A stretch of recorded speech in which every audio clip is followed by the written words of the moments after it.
लिए स्वागत करते हैं। आज जो प्रेस वार्ता आयोजित करी गई है वो पलामू प्रमंडल के इतिहास में सबसे बड़ा भ्रष्टाचार का एक खुलासा हम सभी लोग करने जा रहे हैं। और खुलासा के पीछे यह रीजन है कि नीलांबर पीतांबर यूनिवर्सिटी जो हम सबों के लिए एक ऐसी यूनिवर्सिटी है, ऐसे व्यक्ति के नाम से यूनिवर्सिटी है जिन्होंने अंग्रेजों के शासनकाल से हम लोगों को मुक्ति दिलाने के लिए संघर्ष करा। और उस नाम की यूनिवर्सिटी को आज के जो कुलपति है वीसी दिनेश कुमार सिंह जी बेचने का काम कर रहे हैं, डीकू बनने का काम कर रहे हैं। तो मैं आपको डीकू का मतलब बता दूं कि एक ऐसा सरदार जो डकैत होता है। सरदार मतलब डकैतों का सरदार। और एनपीयू पर इन पे इसलिए लागू होता है क्योंकि इन्होंने अपने आने के कार्यकाल के समय में एक स्कैम करवाते हैं। डिजिटल बोर्ड जो पढ़ने के लिए एक उचित माध्यम है आज के आधुनिक परिवेश में, एक आधुनिक परिवेश में डिजिटल बोर्ड का बहुत महत्वपूर्ण चीज है। और उस डिजिटल बोर्ड की खरीदारी करी जाती है। 20 पीस की खरीदारी होती है और 20 पीस की खरीदारी उड़ीसा की एक कंपनी के द्वारा करी जाती है। एक मतलब एग्रीमेंट होता है। एग्रीमेंट का जो डेट होता है 19 मई 2025 के दिन एग्रीमेंट होता है। एग्रीमेंट जो है, जो खरीदार है वो डीडीओ है, सीसीडीसी मनोरमा सिंह के द्वारा खरीदारी की जाती है। मनोरमा सिंह जो पद पे बनी हुई है। सबसे इंटरेस्टिंग बात यह है कि यह खरीदारी जो है नीलांबर पीतांबर यूनिवर्सिटी जो हमारा सब लोग जान रहे हैं बारालोटा में स्थित है, वो वहां के एड्रेस पे नहीं खरीदा जा करके सुदना में कोई एड्रेस पे खरीदा जाता है। आज तक हम लोग खोजे लेकिन सुदना नाम में कोई नीलांबर पीतांबर यूनिवर्सिटी हम लोगों को नहीं मिला।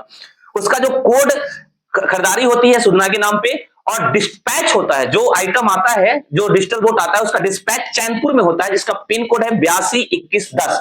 अब आप खुद सोच करके देखिए कि स्थल में भी कितनी बड़ी स्तर से घोटाले हुए हैं सब। इसके बाद हम लोगों को यह बात पता चला कि भाई डिजिटल बोर्ड में घोटाले हो रहे हैं। इसके बाद हम लोगों ने एक जांच कमेटी के लिए हम लोगों ने माननीय वित्त मंत्री आदरणीय राधाकृष्ण किशोर जी से मुलाकात करके ज्ञापन सौंपा। ज्ञापन सौंपने के बाद माननीय वित्त मंत्री जी ने, झारखंड सरकार की वित्त मंत्री ने एक कमेटी बनाई कंचन लाल जी के नेतृत्व में, जो आप सबों के सामने है। ये रिपोर्ट मैं आज सार्वजनिक आप लोगों को कर दूंगा कि कंचन लाल जी के नेतृत्व में एक रिपोर्ट सार्वजनिक करी जाती है। उस रिपोर्ट में जो तथ्य सामने आते हैं, सबसे बड़ा तथ्य यह है कि 27 मई के दिन एनपीयू में क्या नाम है, उड़ीसा की एक कंपनी के द्वारा रेड़मा चौक पे वो 20 डिजिटल बोर्ड की खरीदारी के लिए सामान लाया जाता है। एक ट्रक से लाया जाता है और 625 किलोमीटर की दूरी ट्रैवल करता है। 625 किलोमीटर की दूरी ट्रैवल करने में 22,30,000 रुपए का खर्च आता है। उस डिजिटल बोर्ड की जो खर्च दिखाई गई है, बिल दिखाया गया है इस कमेटी के द्वारा, वो 22,30,000 रुपए का है। दिलचस्प सवाल तो अब शुरू होता है कि रेड़मा चौक से बारालोटा नीलांबर पीतांबर यूनिवर्सिटी जाने में वो खर्च इतना बढ़ जाता है कि 22,30,000 रुपए की संपत्ति डिजिटल बोर्ड 78 लाख रुपए की हो जाती है। रेड़मा चौक से नीलांबर पीतांबर की दूरी आप खुद जान लीजिए कि 2 किलोमीटर भी नहीं होगी कमोबेश, और 2 किलोमीटर की दूरी में 56 लाख रुपए का घोटाला कर दिया जाता है जेम्स पोर्टल के द्वारा। और एक गणपति इंटरप्राइजेस के द्वारा किया जा रहा है दिनेश सिंह के द्वारा। और सबसे दिलचस्प बात, आप सब जानते हैं कि पैसे कैश में दिए जा रहे हैं, पैसे अकाउंट से नहीं ट्रांसफर किए जा रहे हैं। इसमें स्पष्ट टेंडर में लिखा हुआ है कि पैसे कैश से दिए जाएंगे। अब आप सोच के देखिए कि 56 लाख रुपए कौन कमा रहा है? एक कुलपति दिनेश कुमार सिंह कमा रहा है। और एक कुलपति, इसीलिए मैं इनको सबसे पहले भ्रष्ट डीकूक से संबोधित किया, यही कारण है। आप सोच के देखिए कि जो विश्वविद्यालय शिक्षा का मंदिर होता है, एक उच्च शिक्षा का मंदिर है, उस विश्वविद्यालय में उत्तराखंड से आकर के झारखंड में लूटने का काम कर रहे हैं दिनेश कुमार सिंह।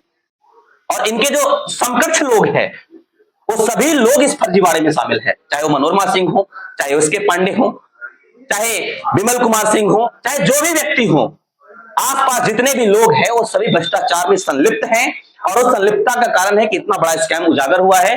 और इस तथ्यों के साथ है, आप एक चीज और मैं आप लोगों को बता देना चाहता हूं कि वो सुनकर के आपके रोंगटे खड़े हो जाएंगे। जो 80 लाख रुपए की खरीदारी की गई है, वो 80 लाख रुपए की खरीदारी के लिए फंड ही नहीं है विश्वविद्यालय के पास। एक कानून में आप लोगों को जिक्र कर देता हूं, जो जेटीसी रूल्स है, जेटीसी रूल्स के नियम नंबर 334 में स्पष्ट लिखा हुआ है कि 24 महीने के अंदर अगर वो पैसा को खर्च नहीं करते हैं तो पैसा अपने आप लैप्स कर जाता है। अब आप सोच करके देखिए, 24 महीना से ऊपर हो गया था, पैसा लैप्स कर गया था, इसके बावजूद भी वो खरीदारी करी गई। अब वो पैसा नहीं आ सकता है, एचआरडी को लिखने के बाद भी वो पैसा नहीं आ सकता है, वो पैसा गवर्नमेंट के पास रिटर्न चला गया। अब उसके बाद वो खरीदारी कर दी गई है। एक बहुत बड़ा स्कैम है और इस स्कैम को उजागर करने के लिए आपसू संगठन जो है तत्पर है। हम सभी लोग ये आपसू की जो छात्र संगठन है किल करप्शन किल कैंपस के जरिए, क्लीन कैंपस के जरिए ये आप सबों को मीडिया बंधु के माध्यम से दिनेश कुमार सिंह को आगाह कर देना चाहते हैं कि भ्रष्टाचार नहीं चलेगा और नीलांबर पीतांबर जैसे यूनिवर्सिटी में आपसू के रहते हुए बिल्कुल भ्रष्टाचार नहीं चलेगा। बहुत बहुत धन्यवाद। बहुत बहुत मंत्री जी ने आश्वासन दिया कि जो हम लोगों ने ज्ञापन दिया है उसको हम लोगों ने मंत्री जी के महोदय ने राजभवन को पहुंचा दिया है। राजभवन के द्वारा एक जांच कमेटी, विस्तृत जांच कमेटी बनाई गई है और उम्मीद है कि यह जांच कमेटी जो है फैक्ट पे बात करेगी और जो तथ्य है हमारे सामने प्रस्तुत किए गए हैं, जो वित्त विभाग के अधिकारी कंचन लाल जी के द्वारा प्रस्तुत करी गए हैं, उसको हम लोगों ने सुपुर्द करेंगे उनको और इसके बाद दिखाएंगे कि घोटाले कैसे हुए हैं और किस तरीके से दिनेश कुमार सिंह घोटाले कर रहे हैं। देखिए कारण यह है कि बीसी के बाद जो लोग पद पे बने हुए, जैसे मनोरमा सिंह, इनका नाम ही है इस पेपर में, नाम लिया गया है। आप नीलांबर पीतांबर यूनिवर्सिटी के नाम से कोई चीज डॉक्यूमेंट खरीद सकते हैं, व्यक्तिगत किसी नाम से नहीं खरीद सकते हैं। हम एक संस्था चलाते हैं, हम आपसू संगठन के लोग हैं, तो हम लिखेंगे कि आपसू ने प्रेस कॉन्फ्रेंस किया, हम राहुल कुमार दुबे ने प्रेस कॉन्फ्रेंस किया, ये उचित नहीं।